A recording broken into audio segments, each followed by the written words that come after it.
Sziasztok! És egy pizzát fogunk közösen elkészíteni, ami egy kicsit bonyolultabb, de a megfelelő előkészületek mellett nagyon könnyen beiktatható a hétköznapokba, gyerekek mellett is. Én nem használok már élesztőt, már kiiktattuk a táplálkozásunkból ezt is. Mindenféleképp javaslom, hogy te is efelé menj, és nagyon-nagyon jó, hogyha egy ilyen vadkovászos kenyeret, vagy akár egy pizzás csigádnak, a pizzának a tésztáját vadkovásszal készíted el élesztő helyett. A gyomorba így nagyon-nagyon sok jó baktérium kerül be, és könnyen beiktatható a hétköznapokba is. Nekem is azért van mindig tennivalóm, 4 gyerekem van, és sok-sok minden, de viszont törekedtem és törekedek folyamatosan arra, hogy kicserélgessem azokat a dolgokat, amik nem jók.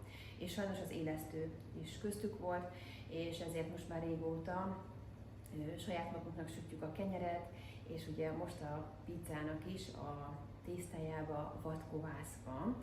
Én már előző nap ugye megvolt a kovászfeletetés, és tegnap hajtogattam a pizzatésztát, és egy éjszakára betettem a pizzatésztát kelni, és hogy a jó bacik ugye elkezdjenek dolgozni, a hűtőbe volt, és ez egy picikét vissza is fogja a kelesztést, és tehát itt több napig is meg tudod csinálni azt, hogy akár mindig friss meleg pizzád van otthon, mert elkészíted a pizza vagy a kovászos tésztát, és utána te ugye másnap már csak a feltételt teszed rá, és így nagyon-nagyon könnyű, és el tudod készíteni bármikor. Ma meg fogjuk csinálni közösen a paradicsomszószt, és ugye a feltétet a pizzára, és mindent mutatok, hogy készítem. Szia, én Marian vagyok. Kövess be a csatornámat, dobj egy lájkot, és írd meg nekem kommentba, hogy legközelebb mit készítsünk el együtt, közösen. Itt mutatom nektek, hogy milyen a kovász, amikor kivettem a hűtőből feletetés előtt. A feletetés 130 g kovászt, 160 g liszttel és 2 deci langyos vízzel elkeverem csomómentesre, ilyen nokedli az állaga, nokedli sűrűségű. Mikor jól elkeverted, akkor én leszoktam takarni, és egy éjszakára, ilyen 20-22 fokos helyre teszem pihenni reggelig, hogy a jó bacik elkezdjenek dolgozni. Reggel sütés előtt, ugye így néz ki a kovász, gyönyörű, teszünk bele 1 kg lisztet, 8 deci langyos vizet, és egy kicsit ezt összedolgozzuk, és én szoktam itt várni egy olyan 30-40 percet, hogy ismét azok a jó bacik tudjanak dolgozni. Itt majd látjátok, hogy milyen szépen összeáll majd a tészta. Itt is fontos, hogy langyos vízzel legyen, és ami még nagyon fontos, hogyha kovásszal dolgozol, a tál, amiben teszed, az jó meleg vízzel ki legyen mostva, ne legyen mosogatószer benne, mert ugye ez megöli akkor a jó bacikat a kovászba, és olyan kézzel nyúljál hozzá, hogy ne legyen a kezed krémes, és esetleg mosogatószeres, tehát mosd le a kezed mindig meleg vízzel, és akkor tudsz dolgozni a kovásszal. Itt látjátok, hogy milyen nyúlós, vagy ilyen ragadós a tészta állaga. Ha az elején nektek könnyebb egy kicsit keményebb tésztával dolgozni, akkor nyugodtan tettek még egy nagyon pici lisztet hozzá, de mutatni fogom a videóba, hogy ezzel is lehet könnyedén dolgozni. Itt éppen azt látjátok, hogy nagyon-nagyon fontos, hogy még a kovászt ugye vegyük ki. Én 2 evőkanál kovászt szoktam kivenni, és ezt félretesszük pihenni. Itt már belekevertem ugye az olajat a tésztához, gyönyörűen összedolgozza vele. Fontos azért is kivenni a kovászt, a liszt és a víz bedolgozása után, hogy a legközelebb ugye az lesz, amiből újra fogunk sütni, és az nekünk ugye a hűtőbe eláll. Itt beletettem már a cukrot, nagyon pici cukrot kell tenni hozzá, gyönyörűen összedolgozta a gép, összedagasztotta a gép az olajjal is, itt belekerült most már a só is, és ezt is sokáig nyugodtan hagyjátok a gépen, hogy szépen minél tovább dolgozza össze a gép, tehát akár egy olyan 15-20 perc, vagy fél órát is lehet, hogy szépen minél jobban összedolgozom mindent. Közben előkészítettem a helyét, én egy ilyen kelesztő tálat szoktam olívaolajjal kikenni, abba tesszük majd bele a tésztát pihenni, és közben itt látjátok, hogy a deszkát azt én jól átlisztezem, vagy kilisztezem, mert ide fogjuk ugye kitenni a tésztánkat. Itt is látjátok, hogy milyen lágy, de viszont nagyon könnyű vele így dolgozni. Fontos, hogy látjátok, hogy mennyi lisztet tettem alá, és szépen itt kikapargatjátok, hát ez egy ilyen jó játék. És utána, amikor sikerült minden részt így kiszedegetni, fontos, hogy a kezedet is lisztezd be, és úgy kezdjél dolgozni a tésztával. Nagyon könnyű ezzel a, nem is tudom milyen kanálnak hívjam, de ezzel a kanállal könnyen ki tudod szedni, így a tából.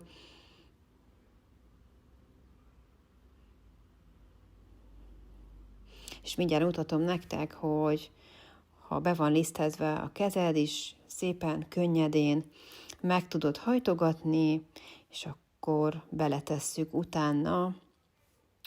Én a kelesztő tába szoktam tenni, pihenni, és egy óra, vagy 2, tényleg mikor, hogy tudsz, de én szeretem egy órán belül újrahajtani,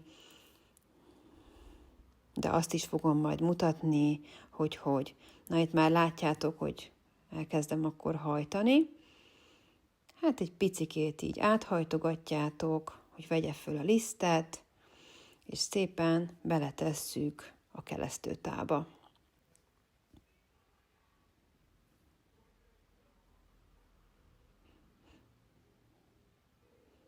És nekem ennek a tálnak van egy teteje, ezt én ráteszem, és akkor megint visszateszitek egy ilyen 20-22 fokos meleg helyre, hogy tudjon pihenni.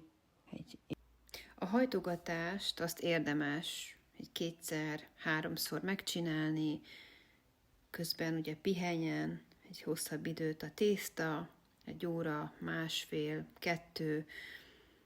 Itt mutatom a gyönyörű házi sonkát, és a házi kolbászt, amiből a pizza feltétet fogjuk készíteni, és ugye a darabolt zöldségeket, és itt van ugye a pizza tésztánk. Hogy mit készítettem össze?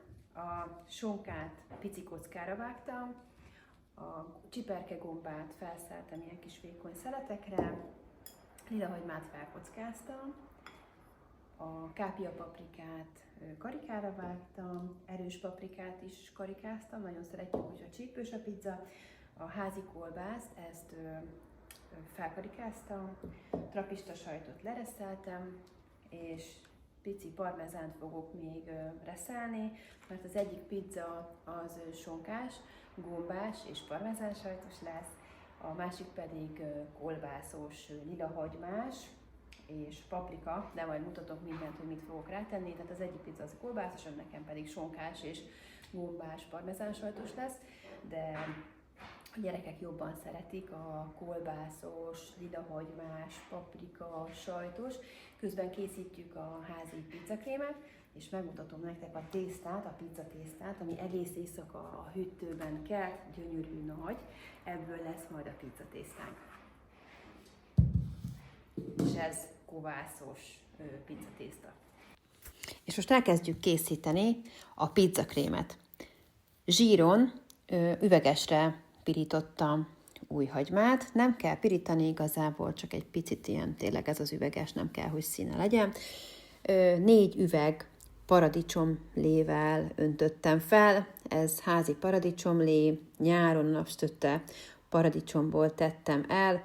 Ez nagyon-nagyon finom, de készítheted sűrített paradicsomból is, akkor kevesebb ideig kell főzni, mert ugye ebbe azért több a víz, amit ugye elfőzünk majd, ahogy készítjük a pizzakrémet. Itt tettem bele 2 evőkanál cukrot, nagyon pici borsót, oregánót törtem bele, és én nagyon-nagyon szeretem benne a zöld fűszereket, és itt bazsalikomot tettem, itt is kb. 1-1 evőkanállal tegyetek bele, és egyet kavar rajta, és utána én tettem még bele 1 evőkanál sót, és ezt ilyen közepes lángon szépen hagyjátok, hogy rotyogjon, és itt tettem bele még szárított chili paprikát. És így a jó, amikor ilyen szépen rotyog, tehát nem kell, hogy forjon, de azért egy ilyen pici rotyogást lássatok, és ez egy hosszabb folyamat lesz, amíg egész sűrűre fog majd főni, vagy sűrűsödni. Itt viszont tettem még bele rozmaringot, ettől nagyon-nagyon finom íze lesz. Szerintem ettől nagyon jó a pizzakrém. Néha megkeveritek, és közepes lángon hagyjátok ott, hogy úgy rotyogjon. Nagyon szép színe van.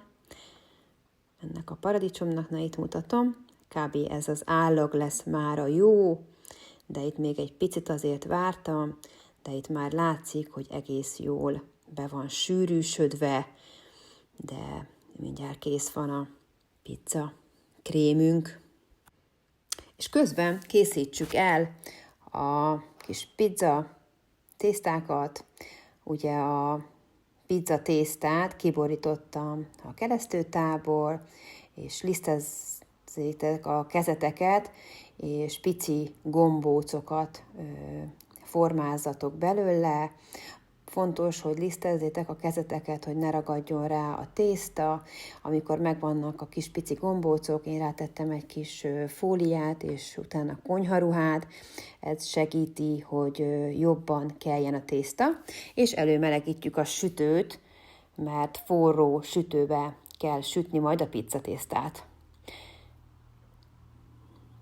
Itt közben mutatom, hogy megfogod a kis gombócot, és így nagyon óvatosan kihúzod, és ilyen körformát csinálsz belőle. Nem kell nagyon gyötörni a tésztát, hogy a buborékok azok benne maradjanak. És ami tényleg fontos, hogy ugye a sütő már ilyenkor melegszik, a legmagasabb hőmérsékletre állítsd be a sütőt, és a legmagasabb hőmérsékleten lesz nekem mindig a sütőm, azon fogom sütni a pizzákat, nem kell sokáig sütni, tehát forró sütőbe berakod, forró sütőbe marad végig, és amikor színt kap, akkor már veheted ki, és amikor ráolvad már ugye a sajt, és már látod, hogy olyan szép színe van a tetejének, ez egy, attól függ, hogy tényleg milyen hőmérsékleten sütöd, én 300 fokon sütöttem, és 4-5 percig volt bent a pizzatésztám, a pizzám. Itt közben látjátok, hogy itt mindenki másképp szereti, a kislányom is segít közben a készítésben. Ez most egy kolbászos, vitaminpaprikás, újhagymás, sajtos pizza lesz, az első. Ez a gyerekek nagy kedvence. És az első már megy is be a forró sütőbe. Közben készítjük a másikat, ugyanúgy szépen a tésztát kihúzod, körformára rákened a pizzakrémet, és ha ez kész, akkor jöhet rá a feltét, tényleg amit szeretsz, ez rád van bízva, azt teheted a tetejére, és sokkal-sokkal finomabb a házi pizza, mint a boltban kapott verziók. Itt ugye megint egy vagy lilahagymás lesz, kolbásszal, nekem a gyerekeknek ezt nagyon-nagyon szeretik ezt a verziót, ez a házi kolbásszal, lilahagymával, ilyen magyaros pizza, finom hagymával, trapista sajttal, pritamin paprikával, és már kész is. És akkor itt tudod folyamatosan sütni, mert ameddig ugye az első sül, a másikat elkészíted, ugye minden alapanyagot elkészítettünk, és tényleg csak rakod a tetejére a tésztának. Közben el is készítült az első, gyönyörű színe lett. Itt, amikor már ugye 2 tepszin van, és úgy tudok ugye előre dolgozni, hogy egy zsírpapírra nyújtottam ki a tésztát, és most tettem rá a pizzakrémet, ráteszem a feltétet, és utána, amikor már egy picit hűlt a tepszim, akkor szépen áthúzom, így zsírpapírral a tepszire, és már mehet is be a sütőbe. Ez most egy sonkás pizza lesz, és itt ugyanúgy megy rá pritamin paprika, itt vékony sonkakockákat raktam rá, amit ugye mutattam, hogy felkockáztam, erős paprikát teszek még rá, nagyon-nagyon finom a pizzán a paprika, és utána jöhet a lilahagyma,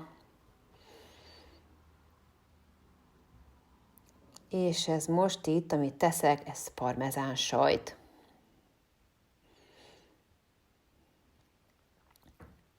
Sima sajtot teszek még rá.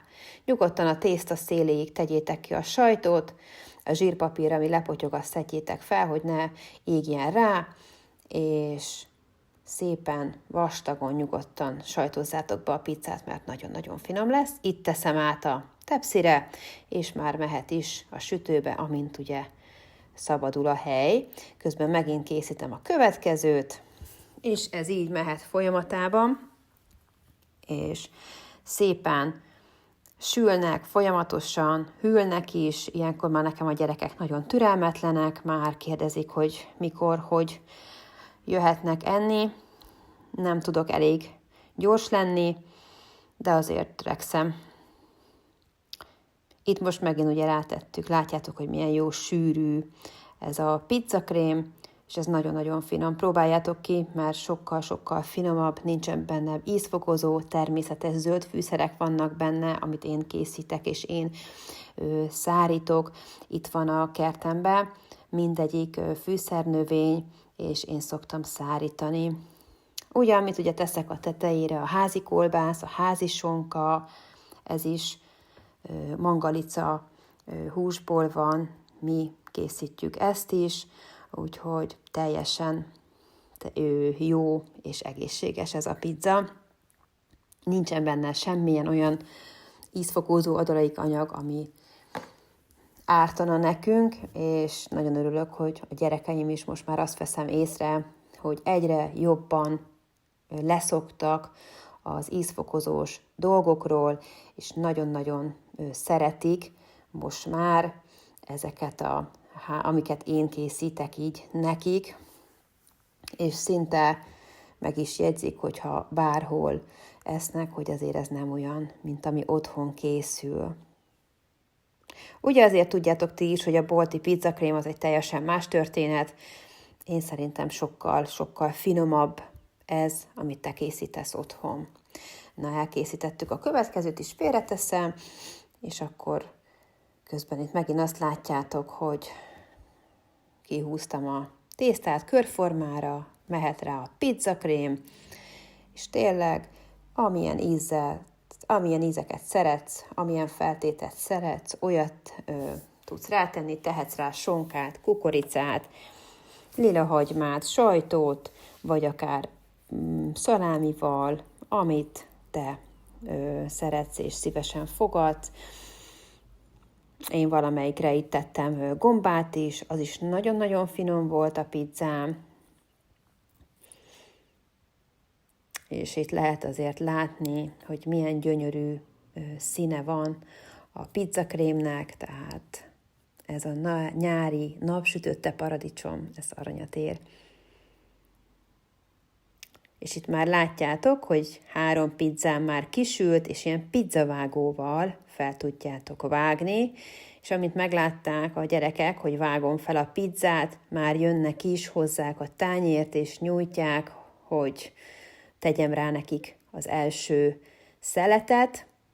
Nem elég egy szelet, még egy kell, úgyhogy imádják. Jó étvágyat hozzá, ezt most mi kint tesszük meg a szabadban, a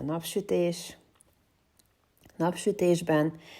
Imádunk kint lenni, imádjuk a teraszunkat, és isteni finom, próbáljátok ki, és utána egy ilyen körvágó segítségével, mikor már kihűlt a pizzátok, langyosra hűlt, könnyen tudjátok vágni, szelni, és itt mutatom a gyerekeket, hogy milyen jó ízűen fogyasztják, nagyon-nagyon szeretik, és főleg így kint a szabadba, nagyon jó. Jó étvágyat!